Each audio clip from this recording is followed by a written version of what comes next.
Ki Sabtu kuno rumeksa ing awan, Ki Sabtu geni rumeksa ing wengi. Reksanen aku saomah lan donyaku, yen ora gelem reksa gegrek ulungmu salombo lan milih getihmu satetes. Ingsun aturake Allah, kenal prasape cat Allah. Yen sira gelem sanaan aku njaluk pratondo, sira saben dina malam tak kunjung sekukulem Gondoalung.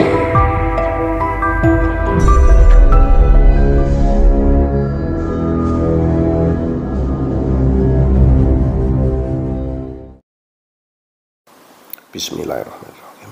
Assalamualaikum warahmatullahi wabarakatuh. Rahayu. Saya doakan untuk sahabat Ki Truno Pamungkas dimanapun Anda berada, selalu sehat, lancar rezeki, dan dimudahkan segala urusan. Terkait dengan pesugihan Kandang Bubra, ini ada 11 pertanyaan. Jadi untuk sahabat Ki Truno Pamungkas yang sepaham, ditontonlah video ini dari awal sampai akhir. Kalau bagi yang nggak paham, ya nggak akan paham. Mau dikasih pemahaman seperti apapun, ya tetap saja tidak paham. Namanya tidak sejalur. Pesugihan Kandang Bubra itu doa ngalap berkah. Kita bermohon minta kepada Gusti Allah, Gusti Kang Akarya Jagat. Ya, di tempat tersebut ini ada pancaran yang sifatnya supranatural, dan pancaran tersebut mengarah kepada daya-daya pesugihan. Jadi kita di sana itu ngalap berkah, kita doakan yang disemayamkan di sana, lalu kita minta pertolongan kepada Gusti Allah, Gusti Kang Akarya Jagat. Sampai di sini teman-teman paham? Harus paham. Di sini ada yang tidak paham. Makanya di video ini akan saya buat panjang dan lengkap. Di sini ada 11 pertanyaan yang akan saya jawab. Pertanyaan pertama, apakah kalau sudah kaya bisa berhenti melepas keterikatan dengan doa pesugihan Kandang Bubra ini? Jawabannya adalah bisa. Ini nggak ada ikatan apa-apa, nggak ada kesepakatan apa-apa. Kita ke sana doa ngalap berkah agar kita mendapat rezeki dari Gusti Allah. Hasil kerja, hasil uangnya dari mana? Dari hasil kerja kita. Jadi kita bekerja setiap hari, setelah kita doa karena kita memiliki energi khusus yang saya sampaikan di depan tadi, semakin hari rezeki kita akan semakin meningkat dan terus meningkat, akhirnya kita menjadi orang kaya. Kalau mau berhenti, bisa, kapanpun bisa. Nah, di sini saya ada pertanyaan. Kenapa harus berhenti?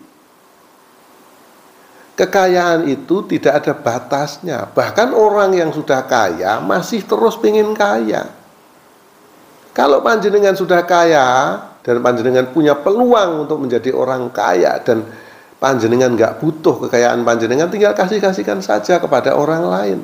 Karena orang lain belum tentu mampu, belum tentu bisa. Pertanyaan pertama. Pertanyaan kedua, apakah ada tumbal? Berkali-kali juga sudah saya jawab, nggak ada yang namanya tumbal. Kita ini di sana, ini berdoa, bermohon kepada Gusti Allah. Nggak ada yang namanya tumbal-tumbal, itu tidak ada. Malahan saya ingin bertanya. Kalau saya bertanya, jangan nanti jawabannya kata orang, nggak ada ujung pangkalnya. Siapa orang yang pernah jadi tumbal? Alamatnya di mana? Nah, tolong ini dijawab nih dari teman-teman ya, yang menanyakan tumbal. Jangan dengar dari cerita orang, dari cerita orang lagi, dari cerita orang lagi, nggak ada ujung pangkalnya. Yang ketiga, kalau weton saya wage, apakah saya bisa mengikuti pesugihan kandang bubrah? Bisa. Semua manusia bisa, weton apapun bisa. Jadi panjenengan jangan mendengarkan cerita orang yang tidak pernah datang ke sana. Udah ratusan orang yang saya antar. Wetonnya ya banyak, semua weton ada. Jadi boleh, semua manusia boleh. Ya, semua manusia bisa menjadi orang kaya raya, sukses dan berjaya kalau mau. Yang keempat, apakah ada pantangan? Enggak ada. Pantangan apa? Pantangan-pantangan sudah pasti tidak ada.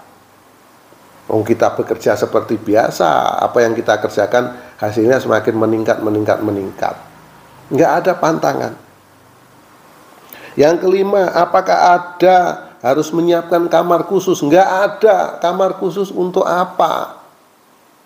Ya, jadi panjenengan kalau nonton video, tonton video yang membawa tuntunan. Jadi jangan yang ngawur-ngawur. Jangan cerita-cerita yang direkayasa. Saya sudah mondar-mandir ratusan kali ke sana. Ya. Nggak ada yang harus menyiapkan kamar-kamar khusus. Nggak ada. Untuk apa? Itu saya bertanya malam ini. Yang keenam, kalau nggak punya rumah, apakah bisa ikut pesugihan kandang bubrah? Bisa. Jadi bagaimana mau memperbaiki rumah? Pertanyaan timbul lagi. Nanti kalau panjenengan sudah punya rumah, tinggal dilaksanakan apa yang menjadi kewajiban panjenengan. Bagi yang punya rumah pun nggak harus rumahnya dibongkar-bongkar. Jadi nggak usah dengerin orang lain yang nggak paham. Cukup rumahnya dicat, diganti horden atau diganti lampunya, udah cukup. Yang penting membuat panjenengan senang. Ya kalau panjenengan pendapatannya dalam 1 tahun besar, ya silakan rumahnya dirobohin, diganti berapa tingkat. Nah ini bukan jadi permasalahan, bukan hal yang menyulitkan. Ya bisa yang nggak punya rumah. Nomor 7, kalau suami atau istri nggak tahu apakah bisa.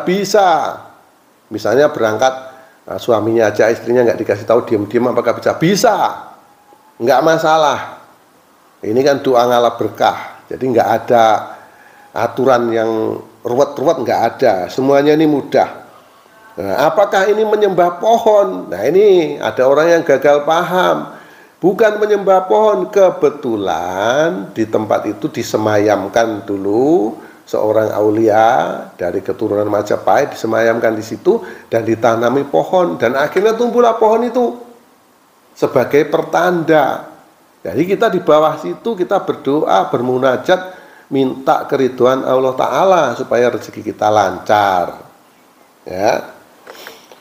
Selanjutnya yang ke-9, apakah ini bersekutu dengan setan? Nah ini yang saya juga jadi pertanyaan. Setan itu selalu disalah-salahkan, padahal belum pernah ada orang yang melihat setan. Setan itu jahatnya bagaimana juga belum ada. Ya, sekali lagi saya ingatkan, kita ini meminta keridhaan dari Allah Ta'ala. Datang ke tempat tersebut, kita doakan leluhur kita, leluhur kita yang disemayamkan di tempat itu, kita doakan agar diterima di sisi Allah, agar dimasukkan di surganya Allah. Selanjutnya kita minta kepada Gusti Allah supaya rezeki kita dilancarkan. Nah itu ya, itu berkali-kali itu saya jelaskan, saya ulang, tapi pertanyaannya muncul terus. Nah, yang nomor 10, apakah rezeki anak nanti tidak diambil kalau kita melaksanakan pesugihan kandang bubrah? Nggak bisa, kawan-kawan. Mana bisa rezeki anak diambil kita? Nggak akan bisa.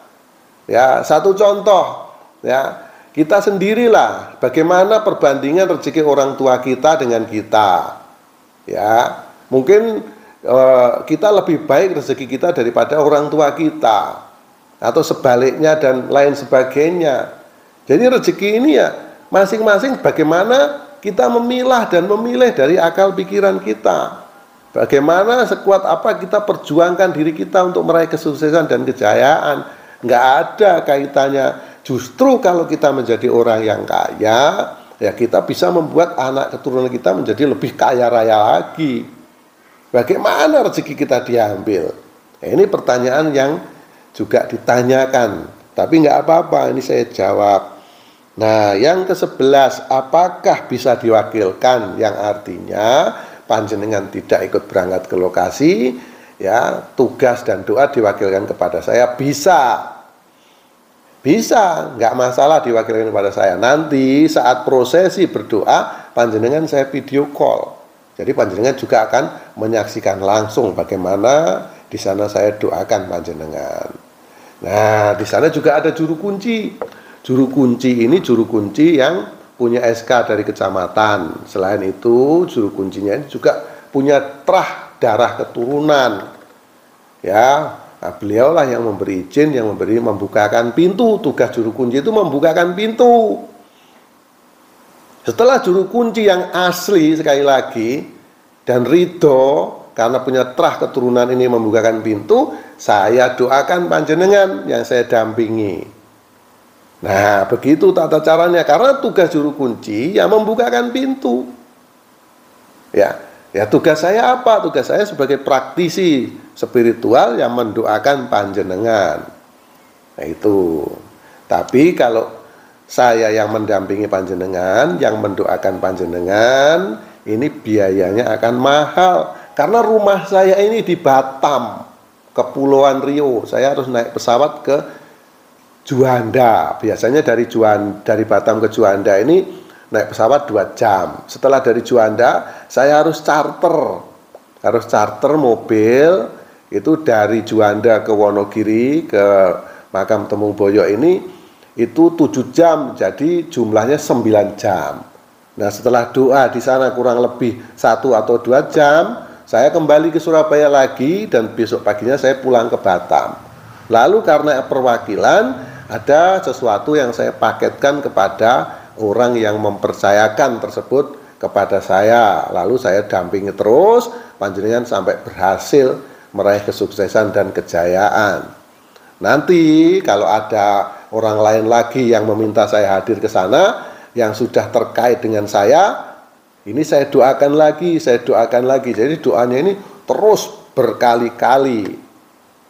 Nah, sampai panjenengan menjadi orang yang sukses seperti yang panjenengan inginkan.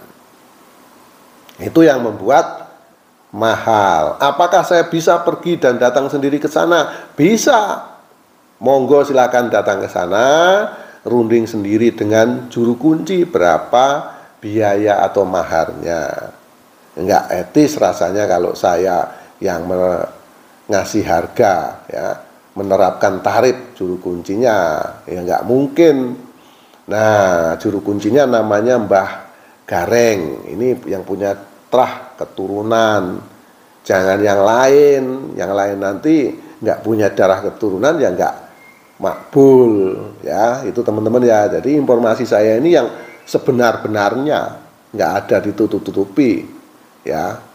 Nah, itulah sahabat, video panjang ini sudah saya buat secara lengkap dan secara gamblang, dan panjenengan kalau tertarik, ya, yang sejalur, yang sepaham, hubungi aja saya, WhatsApp dulu. Kalau sekiranya nanti bagaimana panjenengan bisa nanti kita komunikasi lewat telepon. Dan yang bertransaksi apapun dengan saya wajib telepon dulu. Wajib, ya. Biar nggak salah orang, karena banyak sekali nama saya disalahgunakan orang. Oke sahabat, mohon maaf atas segala kekurangan, kata-kata yang kurang sopan mohon dimaafkan. Akhirul salam, wabillahi taufiq wal hidayah. Wassalamualaikum warahmatullahi wabarakatuh. Rahayu.